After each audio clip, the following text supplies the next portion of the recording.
hope you've been encouraged this week so far, and I hope it's been a blessing to you to be reminded that with God, nothing is impossible. You know, in life we will face many things that will be impossible for man, but even when things are impossible for man, it's still possible for God. Nothing is impossible with God. And I hope that's been an encouragement to you. And we've looked at lessons from the miracle Jesus performed when he healed the woman with the issue of blood. And we've seen through a story that nothing is indeed impossible with God. We've seen that it's important to hear the word, to hear the truth about Jesus. It's important to speak live, use our words to change situations. It's important to choose to believe God, His word, and His promises. And the last thing I want us to look at today is actually something so wonderful, and that is simply Jesus' desire for us to be whole in life. You know, it's so amazing. This woman went to him, touched him, and Jesus didn't even know who touched him.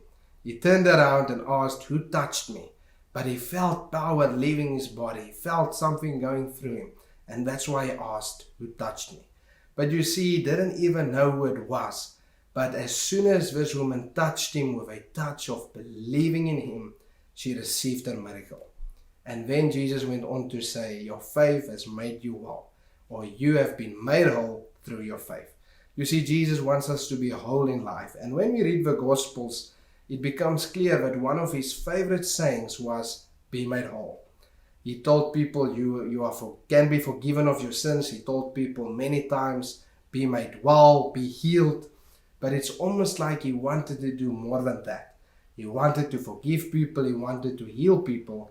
But his biggest desire was for people to be made whole, to be restored. And that is also his desire for us.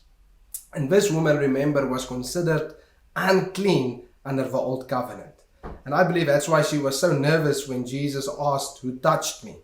Because under the old covenant, she was not allowed to touch people. But when she touched Jesus, her uncleanness didn't make Jesus unclean. Jesus' wholeness made her whole.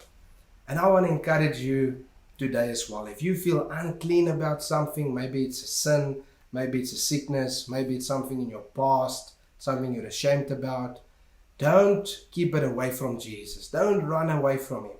Run to him. Your uncleanness won't make Jesus unclean. His wholeness and his power will make you whole in your life as well. Jesus is so passionate about our wholeness, and he desires to help us in life. He is more eager to answer than we are to ask. And I love what 1 Thessalonians 5 verse 23 says in the message. It says, "May God himself, the God who makes everything holy and whole, make you holy and whole, put you together, spirit, soul, and body, and keep you fit for the coming of our Master, Jesus Christ." He is the God who makes everything holy and whole.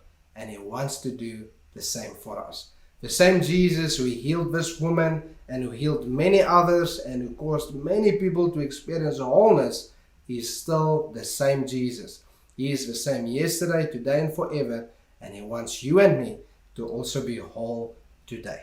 Remember, you are highly favored and deeply loved.